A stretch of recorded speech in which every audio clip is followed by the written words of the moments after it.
March 11, 1996 Wrestling Observer Newsletter. Kevin Nash gives notice to Vince McMahon, lineup for WrestleMania 12. Sid claims he's retiring from wrestling years before retiring from wrestling. Tons more. By Observer staff. Wrestling Observer Newsletter, P.O. Box 1228, Campbell, California 950091228. March 11, 1996. Kevin Nash, Diesel, officially gave notice that he would be leaving the World Wrestling Federation to accept an offer from World Championship Wrestling in a phone call to Vince McMahon at 10:50 a.m. on March 5. No contract terms are available, but the general belief within the industry was that WCW was offering Nash a 3-year guaranteed deal, with reports on the price being anywhere from $450,000 to $750,000 per year, more likely closer to the lower amount. Nash is expected to be joined by Scott Hall, Razor Ramon, who gave notice on February 20.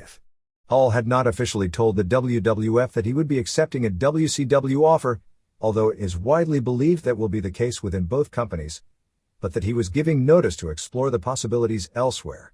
Nash is scheduled to start back with the WWF on March 15, after missing a few weeks with a separated and fractured shoulder, which was believed to have taken place in the February 18 pay-per-view cage match against Bret Hart. An inter-office memo sent in the WWF by Linda McMahon stated that there would be no change in previously scheduled bookings involving Nash, who would continue to work with the WWF through June 6, 1996. The lineup for WrestleMania 12, traditionally the biggest wrestling event of the year in North America, was at least tentatively finalized as being an 8-match show, 6 of which will appear on the pay-per-view portion, which is blocked off for 3 hours, which means about a 2-hour and 50-minute show. WrestleMania will be held to 6 matches on pay-per-view because the Bret Hart vs. Shawn Michaels title match is guaranteed to last at least 1 hour, and it wouldn't be surprising to see it go slightly longer if the two are tied and need a sudden death fall. The remaining 5 pay-per-view matches are Undertaker vs. Diesel, Ultimate Warrior vs. Hunter Hearst Helmsley, Yokozuna and Jake Roberts, and Ahmed Johnson vs. Vader and Owen Hart, and Davey Boy Smith, Goldust vs. Roddy Piper, and Savio Vega vs. Ringmaster. In addition, both the finals of the tag team title tournament, which looks to be Godwins vs. Bodidonas, and the Huckster vs. Nacho Man comedy match will take place in a 30-minute free-for-all live pregame show. There will be no celebrities per se involved in WrestleMania. The WWF viewpoint is they want to present the wrestlers themselves as the main celebrities. There will probably be celebrities on camera during the show as fans during the event, but not involved in angles or in ring or backstage vignettes, nor will any celebrity appearances be hyped to sell the event. The WWF continued both its business hot streak and its hard luck when it comes to injuries and other out-of-the-ring problems over the weekend.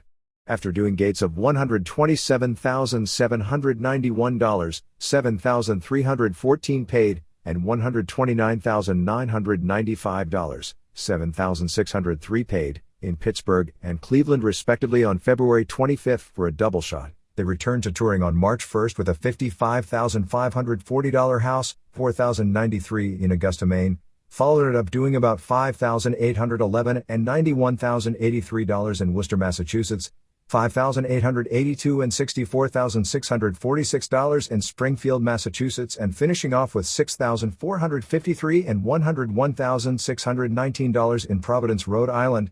The latter was a major surprise since the show went head-to-head with the WWF's Raw television show. Pittsburgh was the highest dollar amount for a WWF house show, obviously SummerSlam, which drew 18,000, drew far better in 4 years, while Cleveland was the best house show in the market in 6 years. The Continental Arena, Meadowlands, which drew officially 8,847 paid, was the highest gross in that arena in 4 years. Augusta set an all-time record for both attendance and dollars, while Worcester was the best gross in the market in 4 years and Springfield the best gross in 5 years. However, the shows were once again marred by injury, suspension and family problem no-shows, which again caused the advertised main events to not go on as scheduled.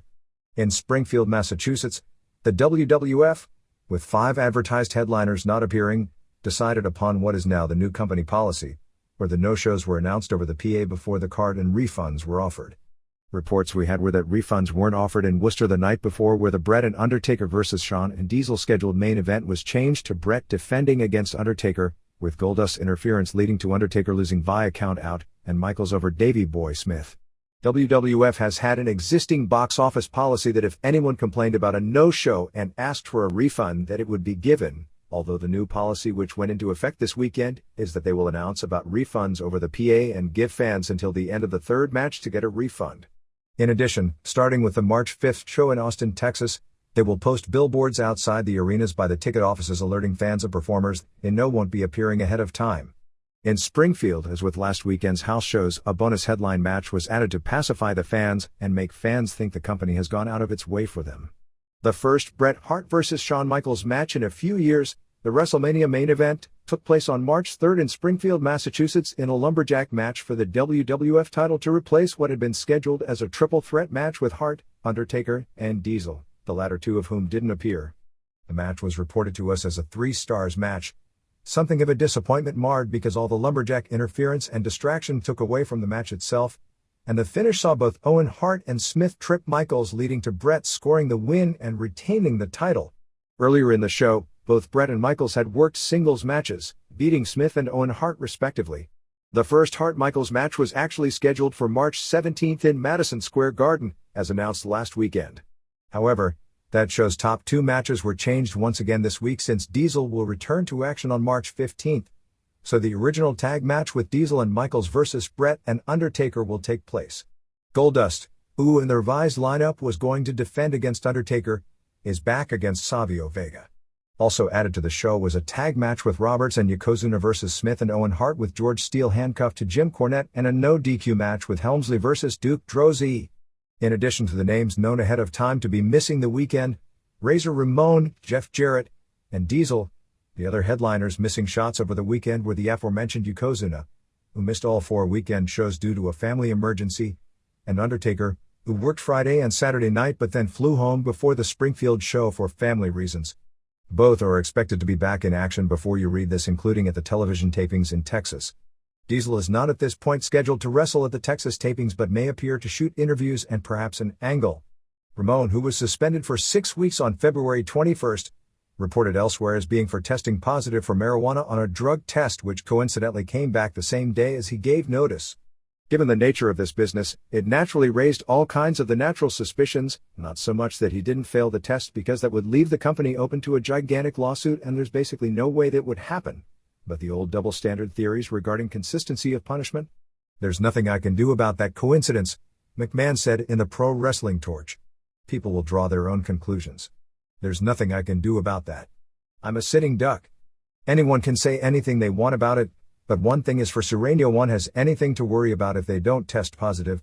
Ramon is expected to return for the 16-day WWF Tour of Germany, which starts on April 7th, and then work through mid-May on the WWF US House Show Tour, where he'll undoubtedly do jobs every night. Those in WCW privately were believing the odds of Ramon coming in were strong, although no contract has been signed.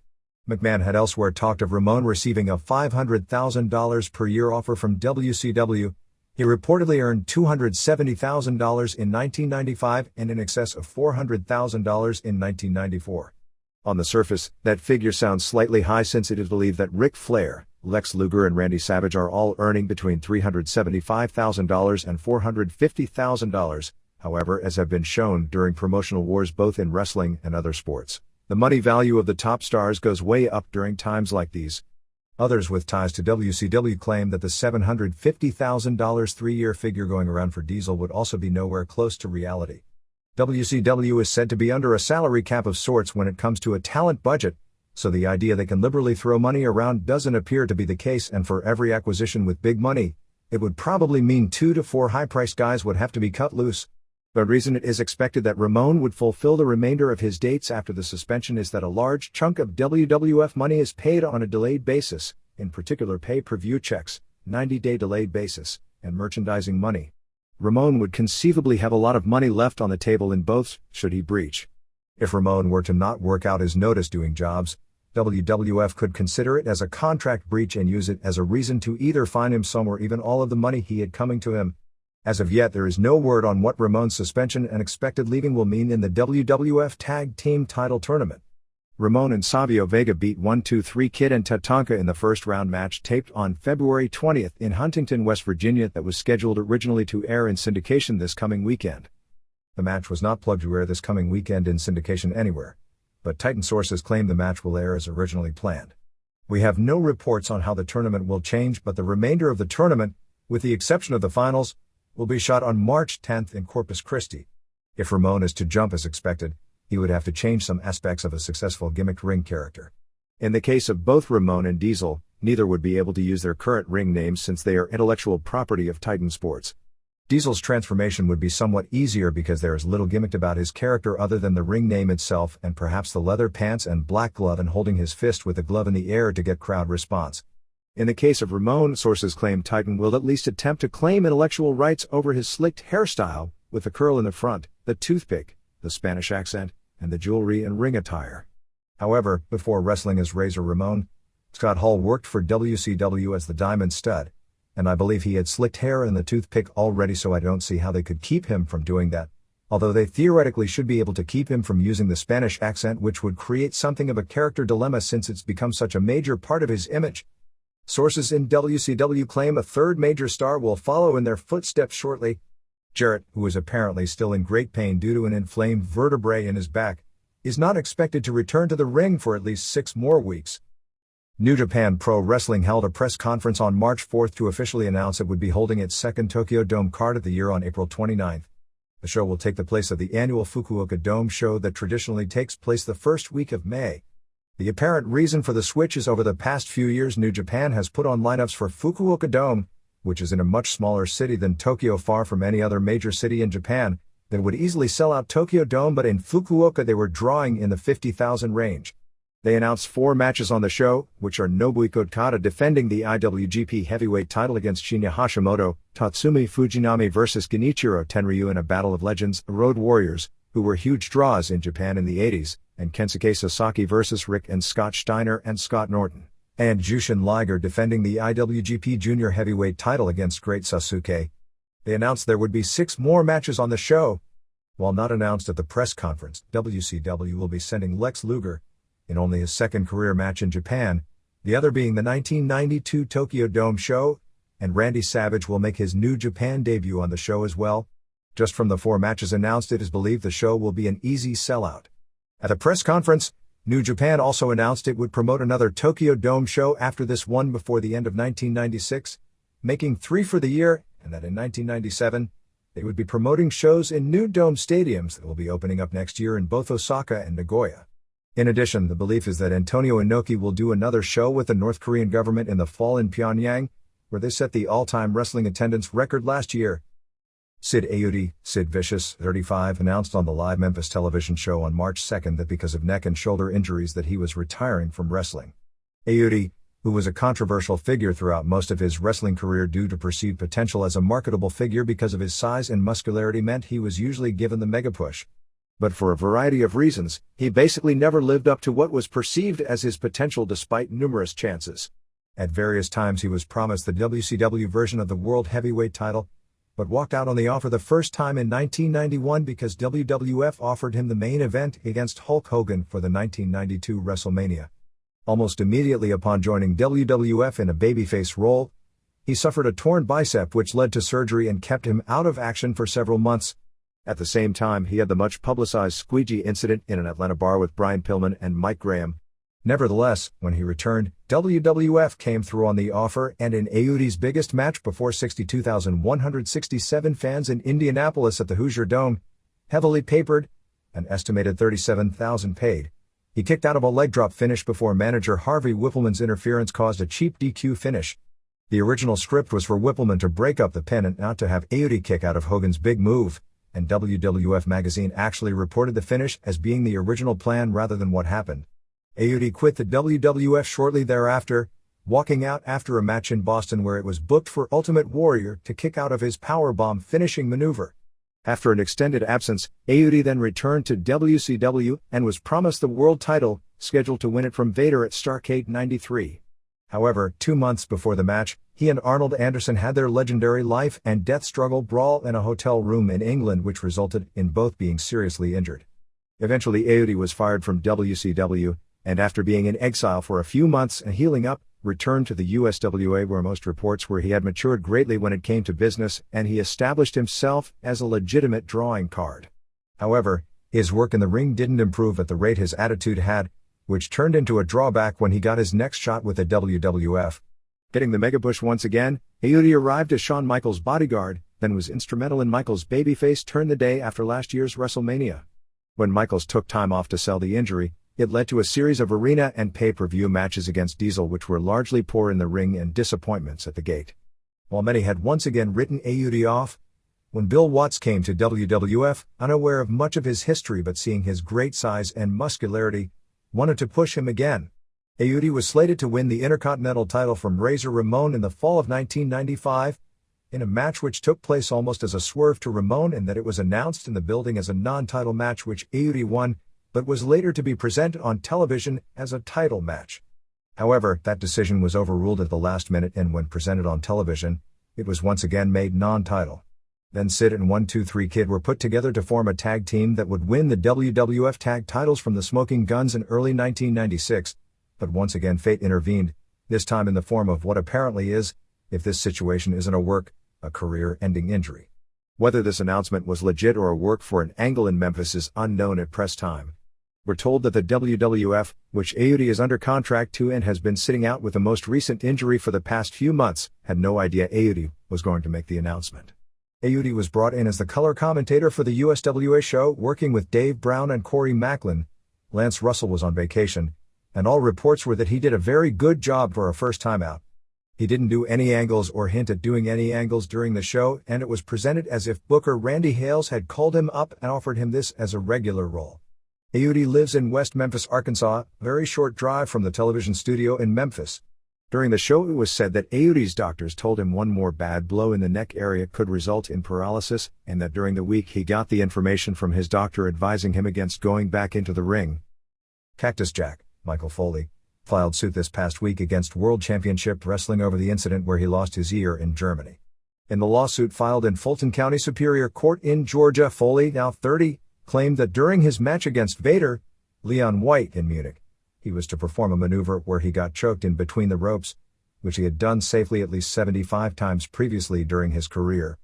The suit, which seeks unspecified damages, claims the script for the match called for him to perform the maneuver shortly before getting pinned in the match, and claimed that because someone had tightened the ropes before his match, he could not easily free himself. Ropes caused his right ear to be ripped off, causing him extreme pain, both mental and physical suffering, disfigurement, and depression.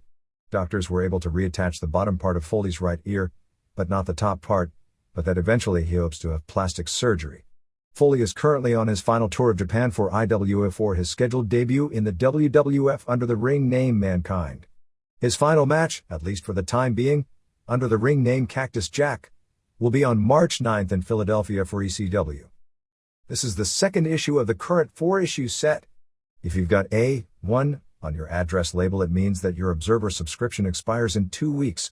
Renewal rates within the United States, Canada, and Mexico remain $8 for 4 issues, which includes $3 for postage and handling, $15 for 8, $22 for 12, $28 for 16, $42 for 24, $56 for 32 up through $70 for 40 issues.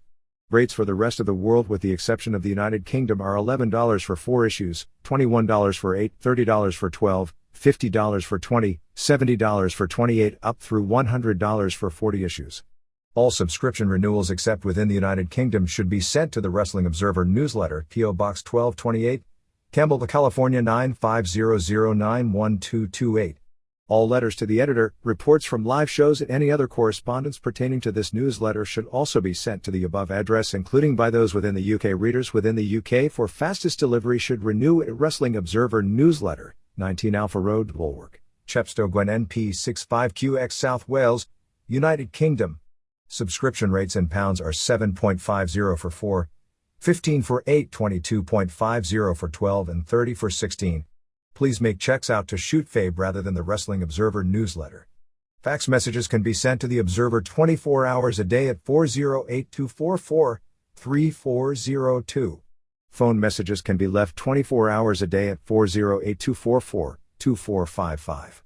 For the most up-to-date wrestling information, I can be reached every Monday, Wednesday, and Friday on the Wrestling Observer hotline 900-903-9030/99 cents per minute. Kids under 18 need parents' permission before calling, with a recorded news update.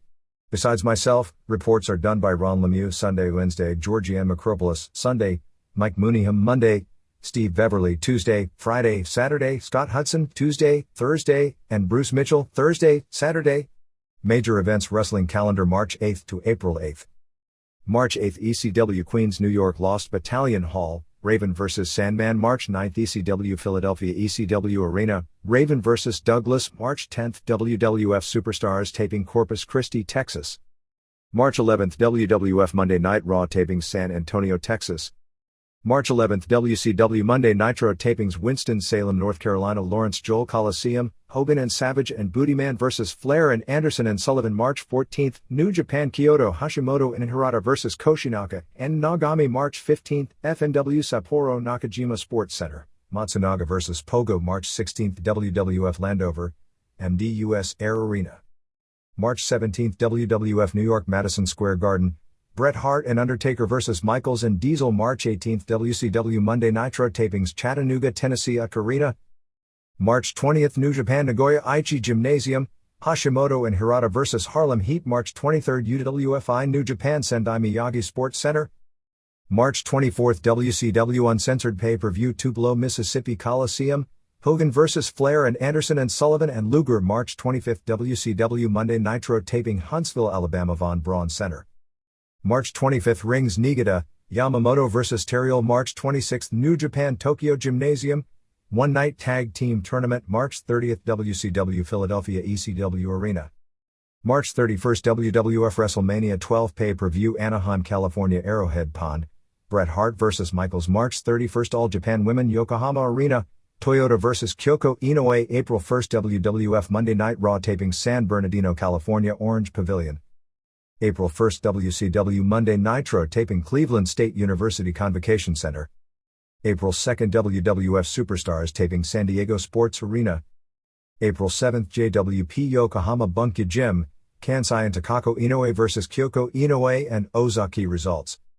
February 21st Lake Hiawatha, New Jersey, East Coast Pro Wrestling 100, NC-17 B. Sterling Silver and Rex Lethal, Butcher Blackwell, B. Sweet Pea Simpson, Rockin' Rico and Jackie Black B. Back Alley Boys, Damian Stone B. CJ Summers, Hambone Harris B. Lord Zeeg, Blitzkrieg B. Metalhead Core, Blackjacks B. Empire, Top Gun B. Rocco Medina, Metal Maniac B. Simpson. February 21st Monticello, New York, International Pro Wrestling, Lord Boys B. Damian Stone and Gino Caruso, Chris Stevenson B. Texas Ranger, Rick Havoc B. Chic, Tony Atlas and Kid USA B. Border Patrol, Kodiak Bear B. Manuel Soto, Stone B. Caruso, Lord Boys B. Havoc and Ranger, Tito Santana B. Rochester Roadblock. February 22nd Indianapolis, Circle City Wrestling, Shawn V. B. Dirt Bike Kid, Vic the Bruiser and Dave the Rave B. Bret and Rick Michaels, Mike Samples B. Judge Dredd, Rip Rogers B. Flash Flanagan. February 23rd Northampton, Pennsylvania, Trans World Wrestling Federation, 500 Sellout, Kid Flash B. Ace Darling, Mad Russian B. Bob Starr, Jack Hammer B. Metal Maniac, Many Problems B. Raul Ruiz, Jimmy Snuka B. Bob Backlund, Katra B. Dream Angel, Hardened Steel B. Southside Gang, Doink the Clown B. Bam Bam Bigelow DQ. February 23rd Johnston, Massachusetts, IWF, Russian Mauler B. Mike Hollow, Violet Flameker Jamie West, Brian Walsh B. Chris Duffy, Bulldozer B. Tim McNeely, Antoine Roy B. Smooth Operator, Doink the Clown B. Bob Backlund. February 23rd Port Alice, BC, Extreme Canadian Championship Wrestling, 100 Michelle Star B. Buddy Dudley, Bart Sawyer B. Johnny Canuck, Ole Olson B. Crybaby Huey, Bart Sawyer and Olson B. Star and Canuck. February 23rd Los Angeles, Arte Libre, 100, Fisico Nuclear B. Vandal Drummond, La Chingona B. Slab City Smasher, Dixie Demon B. Anarchy DQ, Gigante Borracho B. Great Celtiki, Nuclear and Anarchy B. Demon and Smasher. February 23rd Chesterfield, Virginia, Universal Championship Wrestling, Vladimir Koloff 1 Battle Royal, Latin Lover, Like Really B. Swede Stone, David Knight and Kevin Dalton B. Carolina Kid and Johnny Masters, Doink B. Big Stuff, Koloff B. American Patriot, Ray Storm B. R.C. Lovin, Rock and Roll Express B. Roger Anderson and Frank Parker. February 23rd Durham, North Carolina, Southern Championship Wrestling, Viper B. Timber the Lumberjack DQ, Johnny Gunn B. Steve Corino, Chris Stevenson B. Jimmy Cicero, Doink, Metal Maniac, B. Poison Ivy, Greg Valentine NC Mike Justice. February 23rd Bedford, Kentucky, Ohio Valley Championship Wrestling, Danny Davis b Phantom Sorrow, Flash Flanagan b Phantom Tragedy, Shawn v. Bill Bully, Vic the Bruiser b Jason Lee, Mike Samples b Rip Rogers, Flash Flanagan and Shawn v. Phantoms. February 23, Coconut Creek, Florida, Sunshine Wrestling Federation, 250, Snot Dudley b Blair Rogers, Bob Harmon Original b Young Glory, Brooks Brothers b Outlaws, Demon Hellstorm b Executioner, Pat Tanaka b Bruno Saucy. February 23, Bankstown, Australia, Indiana Cook Island Prince b Blade Runner, Mr. Wrestling, Steve Hardy b TNT Kid, Lofty Pickford and Lebanese Butcher b John Tolios and Samson Warrior Greg Stecker, Gregory Smeet, b Mark Mercedes. February 24, Mexico City, AAA, 3,250 Sellout, Angel Mortal and Mr. Condor and Marabunta b Gallego and Bronco and Rocky Santana, Jerry Estrada and Angel Blanco Jr. and Fishman b Torero and Heavy Metal and Latin Lover, Conan and CN Caris b Pierroth Jr. and Killer.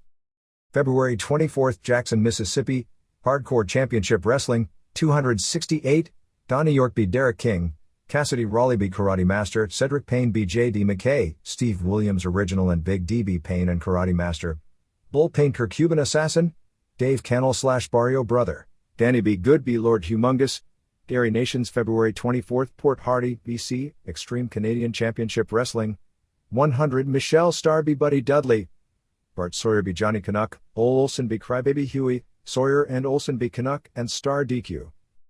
February 24, Pittsburgh Great American Mad Endeavors 30, Mike Quackenbush b Sam Ponico, Gary Underwood b T.C. Cunningham, Ed Vega b Bob Bell, Dean Welling b Steve Fletcher, Grant Miller b Frank Ponico, Rick Rivardo b Sam Ponico, Leonardo Della Costa b Vega, Miller b Fletcher, Della Costa b Cunningham, Underwood b Rivardo, Welling b Miller, Underwood b Sam Ponico, Cunningham b Rivardo, Conrad Matz b Miller, Della Costa b Vega, Cunningham b Sam Ponico. February 24, Brighton, Tennessee, American Wrestling Association, 290, Roy McClarty b Charlie Laird, Randy Rocket b Blade Boudreaux, Brian Collins b Chris Gray, Blackjack Daniels and Bad News b Rebel Connection, David Denton b Justin Williams, Terry Golden b Tim White, Moondog Spot Original b Daniels. February 24, Hendersonville, North Carolina, National Championship Wrestling, 125, Jailhouse Rocker b Chic, David Jericho NC Chris Hamrick, David Young b Bobby Hayes, B Thomas b New Jack DQ, Bo Ladu and Colt Derringer b Rusty Riddle and Rick Savage DQ, Joey Maggs b Punisher, former SMW wrestler DQ.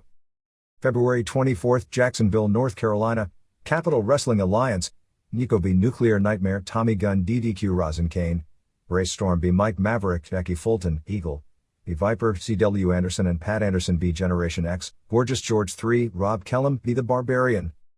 February 24, Dibble, Texas, World Class Wrestling Federation, Bullman Downs b Jose Lothario Jr., Sam Houston b Austin Rhodes, Mark Von Erich b Muhammad Abdul, Black Beardker Awesome Kong, Von Erich b Downs, Houston b Von Erich to win WCWF title tourney, Dynamite Dixon b Evil Clown, Dusty Wolf February 24, Elizabeth, Indiana, Ohio Valley Championship Wrestling, Flash Flanagan and Shawn v. Phantoms, Jason Lee b Bill Bully, Mike Samples b Mercenary, Danny Davis and Bill Dundee b Vic the Bruiser and Rip Rogers.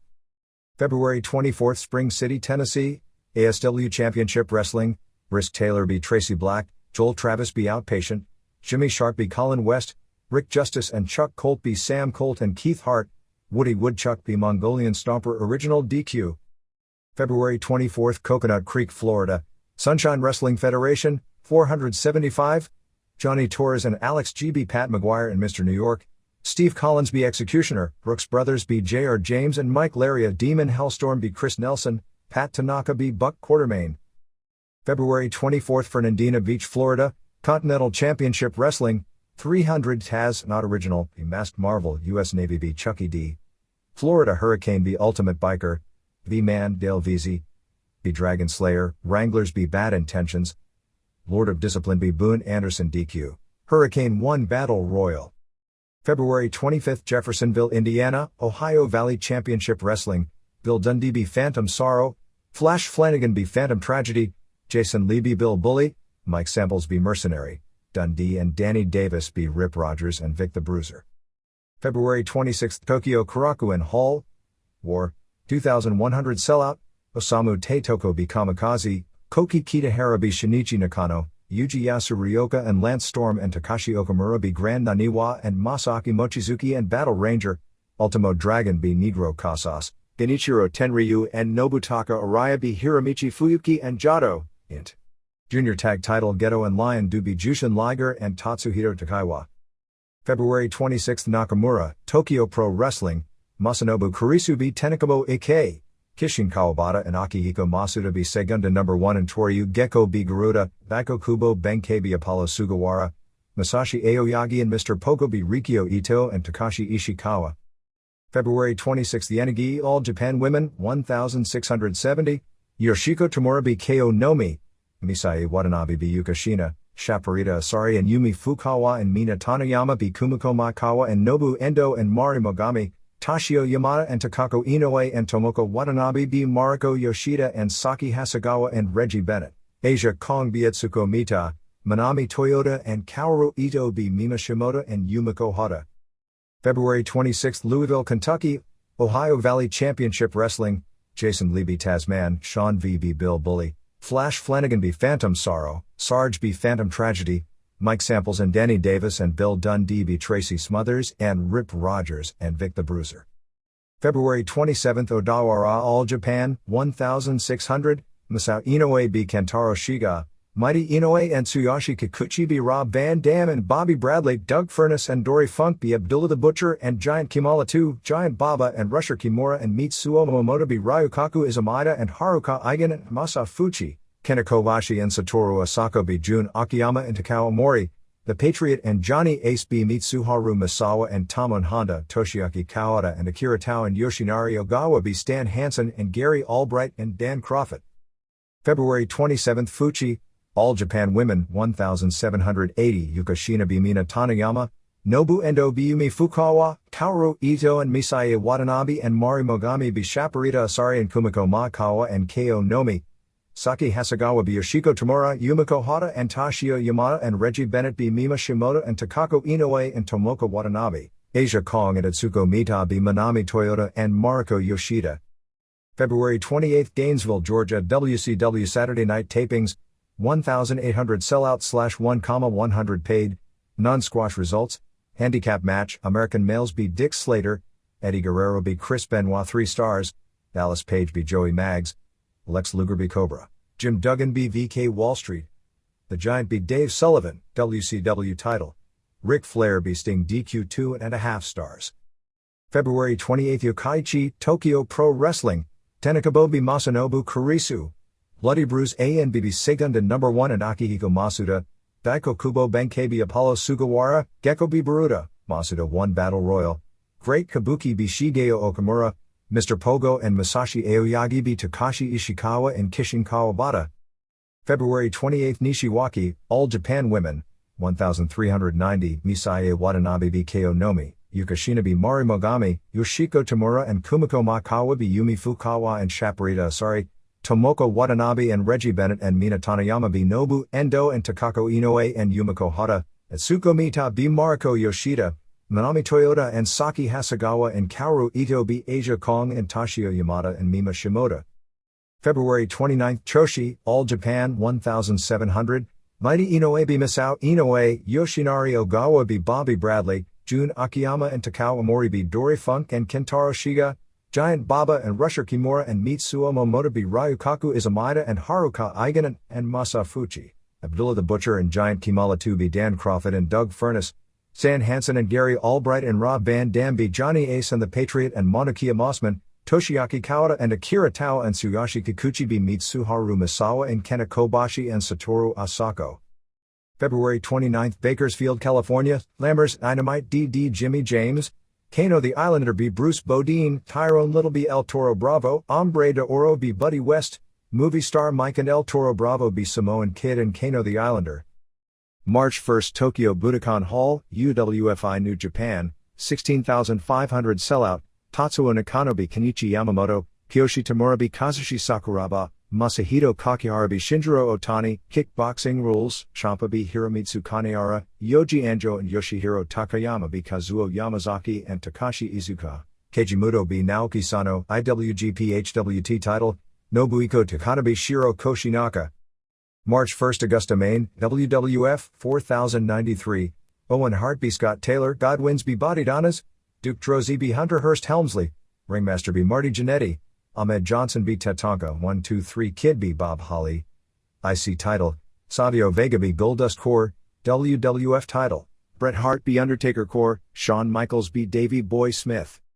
March 1st Mexico City Arena, Mexico, EMLL, Mascara Magica and Bronco and Pantera B. Cadaver de Ultra Tumba and Espectro Jr. and Astro Jr., Negro Casas and Felino and Rambo B. Lizmark and Brazo de Oro and Dos Cars DQ Jr.'s Tournament, Hector Garza B. Dr. Wagner Jr., Apollo Dantes B. Rayo de Jalisco Jr., Silver King B. Mano Negra DQ, Emilio Charles Jr. B. La Fiera, Garza B. Dantes Core, Charles B. Silver King, Garza B. Charles Core to win tournament.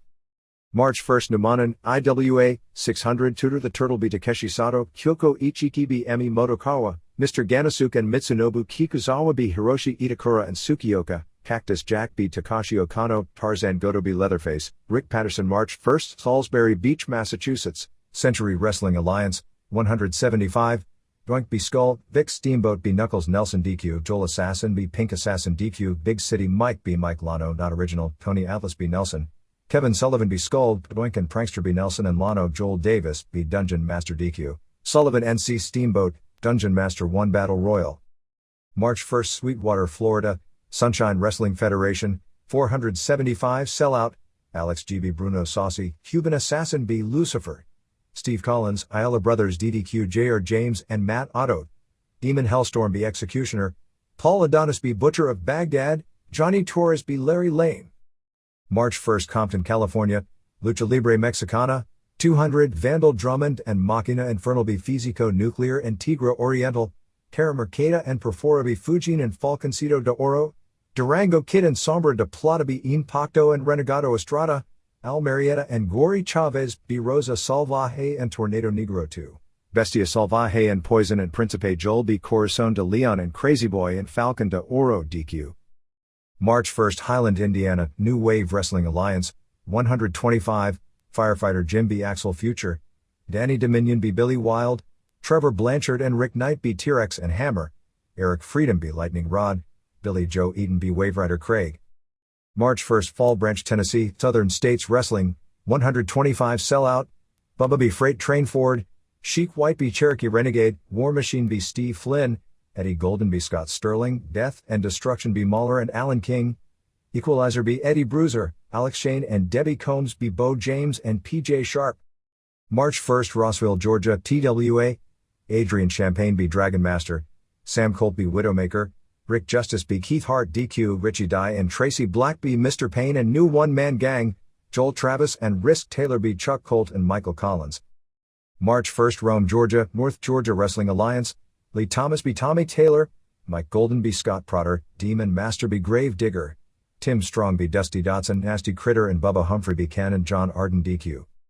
March 2nd Tokyo Budokan Hall, All Japan, 16,300 Sellout, Masao Inoue and Satoru Asako B. Kentaro Shiga and Mitsuo Momota, Dan Crawford and Doug Furness B. Bobby Bradley and Rob Van Dam, Jumbo Tsurata and Dory Funk and Rusher Kimura B. Ryukaku Izumida and Mighty Inoue and Masa Fuchi, Giant Baba and Haruka Eigen B. Abdullah the Butcher and Giant Kimala 2, PWF Junior Title, Yoshinari Ogawa B. Tsuyoshi Kikuchi, Johnny Ace and the Patriot B. Manukia Mossman and Takao Mori, Stan Hansen B. Tamon Honda, PWF and International Tag Titles, Toshiaki Kawada and Akira Taobi Kenta Kobashi and Jun Akiyama 2042, Triple Crown, Mitsuharu Misawa B. Gary Albright.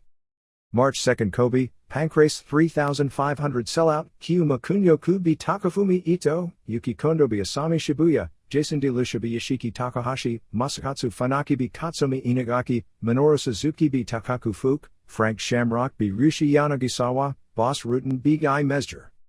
March 2nd Worcester, Massachusetts, WWF 5,811, Godwins B. Body Donnas 1 star. March 4, Ringmaster B. Marty Jannetty 1/4 of 1 star, 123 Kid B. Bob Holly 1/2 of 1 star, Ahmed Johnson B. Tatanka Dud, Owen Hart B. Aldo Montoya Dud, IC title Savio Vega B. Goldust Core 2.5 stars, Duke Droese B. Hunter Hearst Helmsley 1 star, WWF title, Bret Hart be Undertaker core 3 stars, Shawn Michaels be Davey Boy Smith 2 3/4 stars.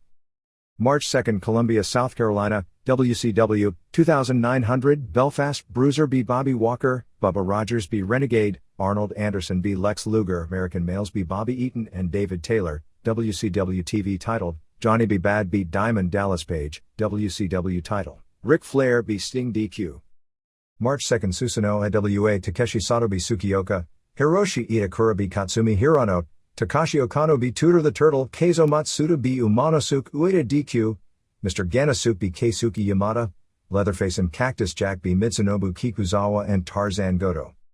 March 2nd, Matsuyama, Michinoku Pro 1315, Wellington Wilkins Jr. be Masato Yakashiji, Tiger Mask be Yone Jinjin, Ran Hamada be Naohiro Hoshikawa, Dick Togo, Sato, and Men's Tao, Terry Boy, and Shiryu be Shoichi Funaki and Taka Michinoku and Super Delphin, British Junior title, Great Sasuke be Grand Naniwa. March 2nd, Iwase All Japan Women 1630, Yukishina be Mina Tanayama, Mima Shimoda and Kumiko Makawa and Nobu Endo be Reggie Bennett and Yumi Fukawa and Yoshiko Tamura, Saki Hasegawa be Misae Watanabe, Manami Toyota and Mariko Yoshida and Kaoru Ito be Shaparita Asari and Etsuko Mita and Tashio Yamada, Yumiko Hata and Takako Inoue be Asia Kong and Tomoko Watanabe. March 2nd, Waltham, Massachusetts, Century Wrestling Alliance 500, Prankster be Knuckles Nelson DQ, Inferno Kid be Devon Storm, Big City Mike be Skull, Doink be Bert Centeno, Joel Davis be Pink Assassin DQ, Star Warrior be Hugh Morris DQ, Kevin Sullivan and Dungeon Master DDQ Tony Atlas and Vic Steamboat. March 2nd, Nagoya LPWA, Rumi Kazama be Michiko Nagashima, Norio Tadano and Shinobu Kandori be Eagle Sawai and Jan Yukari, LLPW title, Karula, Harley Saito be Carol Midori. March 2nd, Ottawa, Tokyo Pro Wrestling, Masanobu Kurisu be Segunda No. 1, Kishin Kawabata be Akihiko Masuda, Masashi Aoyagi be Tenakabo Ike, Gecko and Garuda be Bloody Bruiser A and B, Mr. Pogo be Apollo Sugawara, Daiko Kubo Benkei and Great Kabuki be Shigeo Okamura and Takashi Ishikawa. March 2nd, Cordell, Georgia, Peach State Wrestling, Dale Lucas be Handsome Stranger, Mad Dog Bernie be Joel Travis, Jerry Oates be Bernie, Mark Starr be Jimmy Del Rey, Jim Bryant and Fred Avery be Adam Baum and Luscious Lonnie, Too Cold Scorpio be Billy Black to win Cordell City title, Bob Armstrong and R.D. Swain and Arachnaman, Brad Armstrong be Scott and Steve Armstrong and French Angel, Frank Morrell. March 2nd, Concord, NC, Carolina Championship Wrestling, 285, Super Mario and Rick Slagle and Speedy Gonzalez be Cruel Connection 1 and 2 and 3, Sal Guerrero be Manny Fernandez Original DQ, David Isley NC LA Stevens, Rick Link be Dan Cooley, Mr. Excellent be Texas Ranger, Ricky Nelson be Colt Steele, Gary Royal and New One Man Gang be Kin Man and Brother Payne DQ, Jimmy Valiant be Assassin, Buddy Porter. March 2nd, Wilmington, East Coast Wrestling Alliance Supernova be Rick Ratchet, Viper and Mike Mayhem and Commando be Ranger 7 and Darren Wise and Cowboy Blaze, Lance Diamond be Quinn Nash, Bob Backlund be Bobby Piper, Boogie Woogie Brown be Mr. Ooh La La, A Starling be Cheetah Master, Glenn Osborne be Darkside Rebel, Master 1 Battle Royal. March 2nd, Clementon, New Jersey, WWA, Striker be Ubas, Mummy be Billy Dream, Tricky Nicky be High Voltage DQ, Power Destroyer be Pat Cahill, Striker be David Dutch, Chain Gang be Ali Oop and Johnny Chicago, Jim McPherson be East LA. March 2nd, Gord, Georgia, Ruth Georgia Wrestling Alliance, Jason Valentine be Redhead Stepchild, Max Steele D. Dino Stone, Scott Prater be Wrestling Kid, Dusty Dotson be Mike Golden, Ken and John Arden be Nasty Critter and Bubba Humphrey. March 2nd, Spring City, Tennessee, ASW, Tracy Black be Widowmaker, Heath Hart be Outpatient, Richie Dye be Outlaw, Woody Woodchuck be Black Avenger, Michael Collins be Risk Taylor DQ, Rick Justice and Chuck Colt be Hart and Sam Colt. March 2nd, Asheville, North Carolina, National Championship Wrestling 100, Scotty McKeever be Homeboy, J.D. Sullivan be Executioner, John Owen, Young Guns be Bo James and Big Bubba, Bo La Du be Owen, Eddie Golden be Steve Skyfire, Jay Eagle and Cherokee Renegade be Dr. Death, Mike Powers and Tim Reed, Rusty Riddle and David Jericho be Rick Savage and Punisher DQ. March 2nd, West Allis, Wisconsin, Mid-American Wrestling 292, Lightning Rod be T-Rex, Wave Rider Mike be Lumberjack Thompson, Love Brothers be Bouncer Bulinski and Farmer Vic, Mahler be Big Daddy Dave, Spymaster B. Danny Dominion, Trevor Blanchard B. Wave Rider Craig DQ, Billy Joe Eaton B. Frankie DeFalco.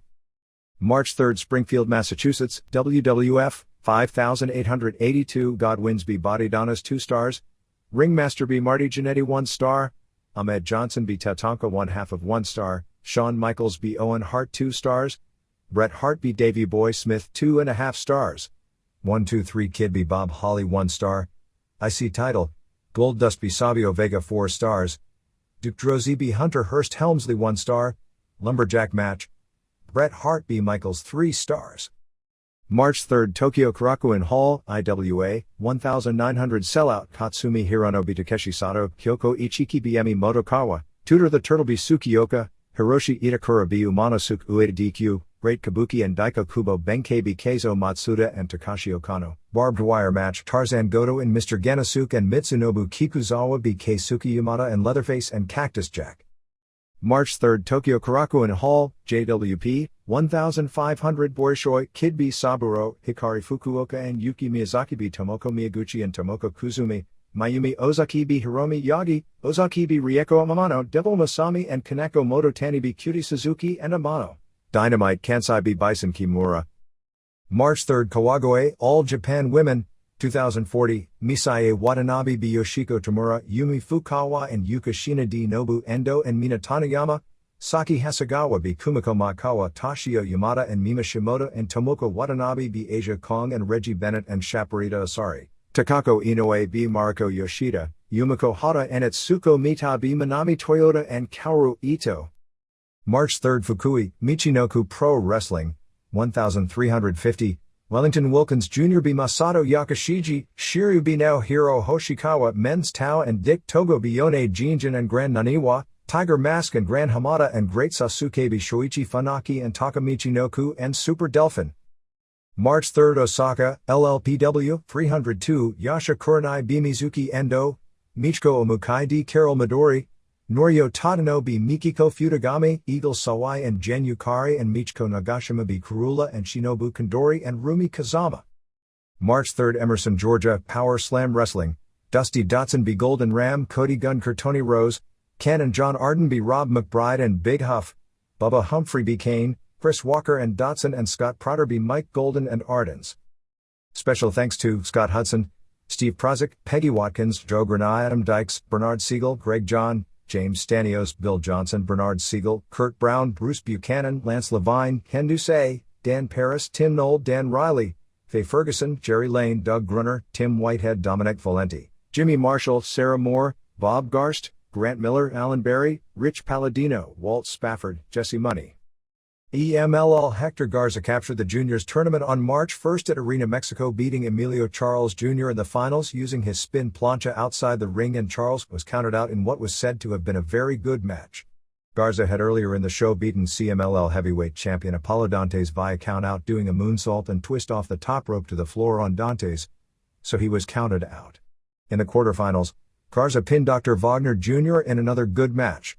Mano Negra is now using his bracelet as a weapon. In last week's first-round match with El Hijo del Santo, the bracelet got caught on Santo's hand and Santo's hand bled like crazy. Whether that was a planned spot or not wasn't clear, but it probably was, since it led to Santo being eliminated. He used the bracelet on March 1 against Silver King and was disqualified, although King juiced heavy. On February 27 at Arena Coliseo, they set up a hair versus hair match with Yoshihiro Tajiri of IWA Japan against Moger, coming off a 6-man that night. I suspect the hair match will take place this week. AAA. There was no disciplinary action that I know of stemming from the brawl at the awards dinner on February 25. Apparently nobody could put the blame on anyone in particular, since so many were involved. Antonio Pena said that Conan was swung at first by El Signo, so he was only defending himself. Fuerza Guerrera blamed Conan for starting the fight. AAA returns to Monterrey and Nuevo Laredo on March 17 and March 18. AAA will run Tijuana on March 15 still. However, the March 29 show, the weekend of WrestleMania, will be a minor show, if a show even takes place, as the tentative dates for return big shows in Tijuana are mid-April and early May for Cinco de Mayo. Pero Aguayo returned over the weekend with his first match in the Mexico City area on March 2 in Nezahualcóyotl, teaming with Conan and CN Caras against Pierre Roth Jr. and Cibernetico and Killer. Konnan was scheduled to return to Aguascalientes after more than 1 year due to legal problems from getting into a fight with a fan in that city for the March 6 television tapings. The focus of the main events of late has been Janet, the Sherry Martel copy manager of Killer and Pierre Roth.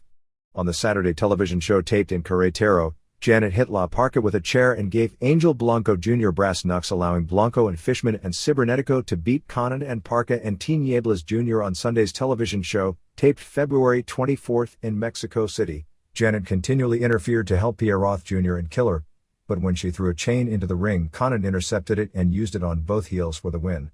The quality of the main events looking at the heels on top looks really bad. They continued the AAA Diabolicos vs. UWA Diabolicos feud this week, with the AAA trio winning in straight falls. During the match, Bronco cut up Mr. Condor's arm with a stick.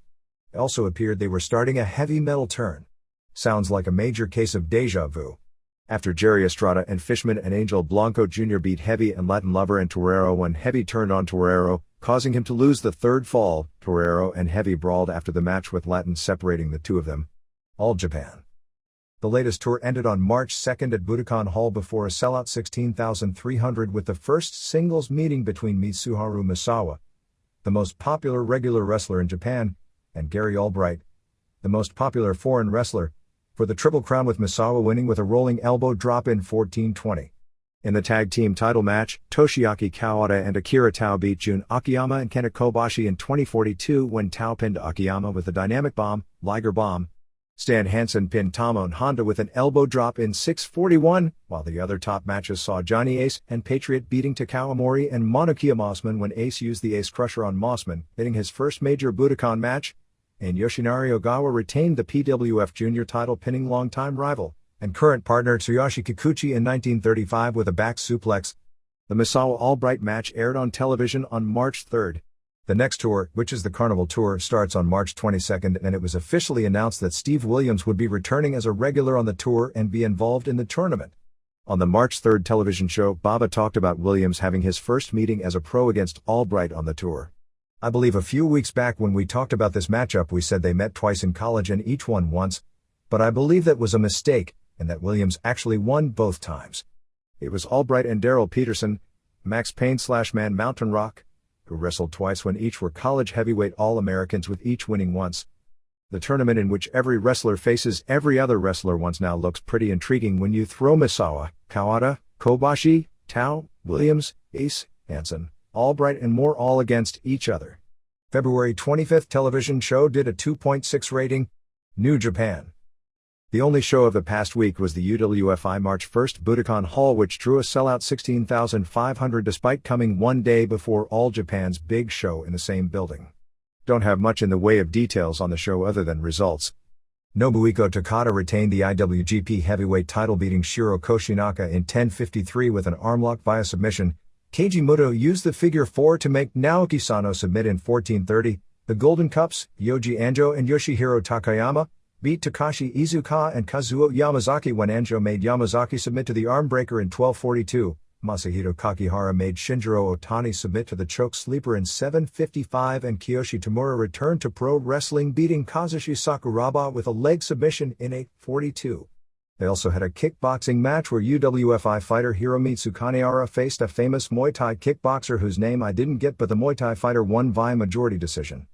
After the card, it was announced that Sano would be changing his ring name to Yuhi Sano. A correction from last week's tag title match at Sumo Hall. We reported that the Golden Cups wore machine masks during the match. Actually, they came to the ring wearing machine masks but took the masks off before the match started. Anjo had 200% painted on his forehead during the match, and both came out with a 200% on the forehead of their machine masks. Akira Nagami was officially announced as the newest member of Heisei Ishgun and will feud with longtime partner Takashi Iizuka on the next tour. It's a good move since both are talented workers who had been lost in the shuffle over the past few years. The new tour opens on March 9 in Iwakuni with Nagami and Kunyaki Kobayashi and Shiro Koshinaka vs. Riki Chashu and Junji Hirata and Iizuka, Shinya Hashimoto and Satoshi Kojima vs. Harlem Heat, Keiji Muto and Kensuke Sasaki vs. Scott Norton and Hugh Morris, and Kazuo Yamazaki and Osamu Kido vs. Masachono and Hiroyoshi Tenzan. The other major shows of the tour are March 13 in Kanazawa with Muto and Kojima vs. Heat, Hashimoto and Jushin Liger vs. Wild Pegasus and Norton, Nagami and Kobayashi vs. Iizuka and Sasaki, Yamazaki and Kyo and Yuji Nagata vs. Chono and Tenzan and Hiro Saito and Chashu and Osamu Nishimura vs. Koshinaka and Michiyoshi Ohara. March 14th in Kyoto with Hashimoto and Hirata vs. Koshinaka and Nagami, Liger and El Samurai and Pegasus and Grand Hamada vs. Koji Kanemoto and Tokumitsu Ishizawa and Shinjiro Otani and Takamichi Noku, Tenzan vs. Kojima and Chashu and Masa Saito vs. Hiro Saito and Chono. Yamazaki and Iizuka vs. Takayama and Kenichi Yamamoto. March 17th in Amagasaki has Liger defending the IWGP Junior title against Otani. Winner faces Sasuke at the Tokyo Dome. Samurai defending UWA Light Heavyweight title against Kanemoto, Sasaki and Iizuka and Kojima vs. Nagami and Kobayashi and Koshinaka. Chashu and Muto vs. Norton and Morris and Yamazaki and Kido vs. Chono and Tenzan. March 20th in Nagoya at Aichi Gym has Hashimoto and Hirata defending the tag titles against Heat. The WCW Cruiserweight title will be decided in a one-match tournament with Pegasus vs. Otani. Chashu and Sasaki and Iizuka and Kojima vs. Koshinaka and Kobayashi and Nagami and Michiyoshi Ohara, Chono vs. Yamazaki, Nishimura vs. Tenzan and Muto and Yasuda vs. Norton and Morris. Tour ends March 26th at Tokyo Gymnasium for the one-night tag team tournament. Judging from the lineups, expect Harlem Heat to get a pretty big push and go unbeaten for the early part of the tour as they need to be credible challengers since their tag title match will be the main event in a large building. It's perplexing to say the least that WCW would have a super tournament sitting right in its lap for the Cruiserweight division for one of its TV shows or pay-per-view shows, and forego it and have New Japan forego it as well, and instead have one match to decide the title. The next UWFI show will be on March 23rd at the Miyagi Sports Center in Sendai. New Japan also announced that after the March tour, there wouldn't be another tour until the top of the Super Junior tournament from May 23rd to June 12 as everything will be geared toward the Tokyo Dome show. They announced the G1 tournament from August 2nd to August 6th at Sumo Hall, another combined tour with WCW from September 12th to September 23rd and the SG Tag Team Tournament from October 12th to November 1st. The February 24th television show did a 2.3 rating. Other Japan notes. The latest Pancrase show was March 2nd before a sellout 3,500 fans at the Kobe Fashion Atrium Plaza. Ken Shamrock canceled his appearance on the show about a week before showtime. It was said due to injuries, so I guess he hadn't fully recovered from his match with chemo. Shamrock probably won't be back in Pancrase until June at the earliest, as the next shows will be an afternoon-evening doubleheader on April 7th at Korakuen Hall, which will be to determine the wrestlers ranked number 6 through number 10. The next major show will be in May at Budokan Hall with a long-awaited Frank Shamrock vs. Boss Rudin match for the King of Pancrase Championship, which, provided everything goes well with the first show, which is a big if, would likely be the second U.S. pay-per-view show. Rudin returned in the main event on March 2nd, beating Guy Mesger in 1916 with an ankle lock. Frank Shamrock went 20 minutes with Ryushi Yanagisawa, winning via decision. The only other American on the show was Jason DeLucia, who won via knockout over Yoshiki Takahashi in 3:37. FMW has a major show on March 15th at the Sapporo Nakajima Sports Center with Mr. Pogo vs. Mitsuhiro Matsunaga renewing their feud on top in their first meeting since Pogo left FMW 7 months back. Super Leather defends the World Brass Knucks title against the Gladiator, who returns after major knee surgery. Gladiator had to vacate the title when he blew out his knee. Headhunters will also return to FMW after a many-year absence on this show. Big Japan Pro Wrestling will be holding its one-year anniversary show at Yokohama Bunka Gym on March 19th. The main event will be a barbed wire board death match with Pogo and Shoji Nakamaki as a tag team against Kendo Nagasaki and Shinya Kojika as the main event. Since Nakamaki jumped from IWA to Big Japan, the two groups are no longer working together. They are billing it as a combination show with wrestlers from Big Japan, Social Pro Wrestling Federation, Battlerts, GIA, ECW, CWA in Dallas and Mexico. The wrestlers billed as coming from ECW are Sabu, who it appears will be working for several of the smaller Japanese offices. Jason Knighton dances with Dudley while the CWA wrestler is Bull Payne. The wrestlers from Mexico are Unicorn and Aquarius, who aren't exactly wrestlers from Mexico of any name value if they even are from Mexico. Sabu faces Knight on that show. Big Japan will continue touring with all the above-mentioned wrestlers except Pogo through March 30th. Sabu and Nakamaki will form a tag team headlining every show on the tour against Nagasaki and a younger wrestler. War finished its most recent tour on February 26 at Korakuen Hall with Geto and Lion Do retaining their newly won International Junior Heavyweight Tag Team titles, beating New Japan's Jushin Liger and Tatsuhiro Takaiwa in 1707. Genichiro Tenryu worked the show, his only show of the tour, teaming with Nobutaka Araya to beat Jado and Hiromichi Fuyuki. IWA and JWP each ran shows at Korakuen Hall on March 3. IWA sold out for a barbed wire match with Tarzan Goto and Mr. Ganasuke and Mitsunobu Kikuzawa beating Cactus Jack and Leatherface and Keisuke Yamada on top, even though Nakamaki left, and virtually all the IWA foreign regulars have jumped to FMW. At the end of the match, Goto got on the PA and said since Nakamaki is gone and he's the star of the promotion is no longer IWA, it's the real FMW. JWP failed to sell out, doing about 1,500 for the Dynamite Kansai vs Bison Kimura match with nothing underneath, which Kansai won with a Fujiwara armbar. JWP announced a major show on April 7 at Yokohama Bunkyo Gym with AJW's tag champs the Double Inus in the main event facing each other. Kansai and Takako Inoue face Mayumi Ozaki and Kyoko Inoue on top, plus JWP vs Gia has Devil Masami and Tomoko Miyaguchi and Tomoko Kuzumi vs Chigusa Nagio and Meiko Satomura and Toshie Sato in a High Flyers match with Esther Moreno from Mexico teaming with Boyoshoa Kid vs Hikari Fukuoka and Cutie Suzuki. IWA has a Broken Glass Death match on March 15 in Sendai with Goto and Ganasuke and Kikuzawa vs the Tokyo Pro Trio of Great Kabuki and Daiko Kubo Benkei and Tenekabo. All 7 offices that run women's wrestling, AJW, JWP, LLPW, GIA, FMW, Yoshimoto Pro and IWA, are getting together for All-Star Junior Wars on May 18 at Tokyo Ota Ward Gym. It'll be a lineup featuring nothing but the prelim girls from all the groups to give them all exposure in key interpromotional matches on what'll be a major show, and theoretically start building a name for some of them. USWA don't have much on the show on February 28 other than Jerry Lawler beat Bill Dundee in the main event and that Tommy Rich and Doug Gilbert regained the USWA tag titles beating PG-13. Even with Lawler vs Dundee, a reprise of what is probably the biggest drawing feud in the history of Memphis wrestling, the show drew in the 700 range. Besides Sid Vicious showing up on television, the biggest news of the week was the announcement that Jeff Jarrett had been stripped of the unified title because of his injury and they would do a one-night tournament for the title on March 4 in Memphis with the first round matches being Isaac Yankem vs King Cobra, Giant Warrior, not Butch Masters but a guy who I believe is from Virginia who worked indies in that area as Future Shock and of late has worked for Burt Prentice's promotion, said to be around Diesel's size but not nearly as good, versus Spellbinder, Tracy Smothers vs Jesse James Armstrong, Mo vs Mabel and Jerry Lawler vs Brian Christopher. The only other match on the card would be a double loser leaves town match with PG-13 vs Rich and Gilbert for the belts. Patricia is already gone. Scott Bowden wasn't at television although he's still with the promotion, at least as of this writing. However, the angle with Uptown Karen has been totally dropped. Downtown Bruno is now working as a referee, and a ref without being a heel or face angle ref.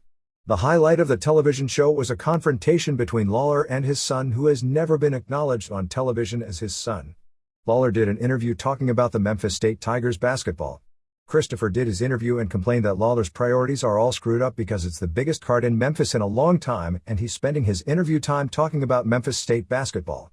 Lawler then came out and started to cut a promo almost to rile Christopher up more, talking about everything but their match, talking about his upcoming appearances in small Arkansas towns, but not building up the Memphis show, and Christopher said how it wasn't funny.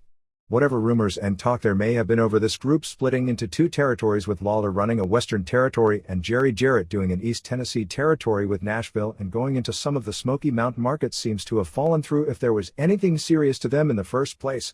Lawler and Prentice are working together because this group isn't doing much in the way of spot shows right now, so the guys sometimes only have 3 nights of work a week, and allowing them to work for Prentice gives them all more work. Derek Domino and Harley Lewis, 2 Northeastern indie wrestlers, are now doing jobs under the name The Misfits. They did a lot of Sabu spots. On Prentice's show, they were building up the Lawler vs Dundee deal as a best of 3, with his second match on March 8 in Truman, Arkansas and the rubber match in Paragould, Arkansas on a Prentice show in a few weeks. Even though they did a deal on Memphis television where JC Ice didn't want anything to do with Dundee, they were working this week on Prentice's card in Jonesboro, Arkansas as a tag team against the Spiders, SMW Headbangers, in the main event. Because of various conflicts, most of the shows in Memphis over the next several weeks will be back on Mondays. ECW Big Titan, Rick Bogner from Calgary, will be making his debut this weekend, including wrestling Sabu on the March 9th show in Philadelphia. Among the matches added to the shows this weekend are Taz vs Mikey Whipwreck and Eliminators vs Pit Bulls for the tag titles on March 8 in Queens, and Cactus Jack vs Whipwreck, Sabu vs. Titan, Taz vs. Chris Jericho and Pitbulls vs. Bruise Brothers on March 9th in Philadelphia. Cactus Jack and Shane Douglas match from the last ECW Arena show aired on TV this week and was very compelling. The deal was that Jack had his hands cuffed behind his back by Douglas and Douglas destroyed him with chair shots and tried to make Jack say he quit. Jack called for Whipwreck to help him, but when Whipwreck came in, he clocked Jack with a chair causing him to get pinned. Probably the best Douglas match in a long time. Louis Spicolli, Radford, debuts on March 29th, so I guess that's a sign he's one of the guys recently let go by WWF. There was a lot of controversy over this past week regarding this group's television situation with Sports Channel in Philadelphia. In a nutshell, everything is as it was, but the story itself gets a lot more complicated. The major player in this is Eugene Moore, an associate of local rival promoter Dennis Coralluzzo. A few months back, Moore went nuts on a radio show and issued a champion versus champion challenge, with each group sending its champion in a cage match with security around the ring to prevent interference as a shoot for $250,000, with the losing group never allowed to promote wrestling again. Since the NWA champ is Dan Severn, Sandman was ECW champ at the time of the radio show, it was the equivalent of a skinny schoolyard punk getting the baddest dude in school and having him challenge all the other kids, actually quite similar to ECW's Taz/Bill Alfonso angle, which, considering pro wrestling is a work and the personnel involved is the ultimate grandstand BS. Later, ECW got slapped around verbally after the fire incident last year, and a report to a government department in Pennsylvania from a fan saying the incident was dangerous was allegedly signed by Eugene Moore. Moore wasn't at the show that night, but at Coralluzzo's show the same night. Moore claims he never signed it. ECW officials also claimed that at one of their shows at the arena he was caught letting air out of people's tires, which he had an explanation for. Anyway, one of the reports to the governmental agencies led to them cutting off attendance at two of the recent arena shows to 1,000 to 1,100 or 100 or so plus less than usual. I don't want to let anyone get the idea this is a one-way street, as ECW did a very famous double-cross on Coralluzzo in the NWA tournament, and most recently, Sabu no-showed two of Coralluzzo's dates. There is no direct corroboration ECW pressured him into doing so, although friends of his have claimed that it did come almost immediately after some ECW wrestlers had called Coralluzzo wanting to be booked on his show, since ECW doesn't run a full schedule and Sabu was allowed to work for both, one of which he was in the main event of, and who even knows how many little things each has tried on the other to piss the other off, since this is a promotional war.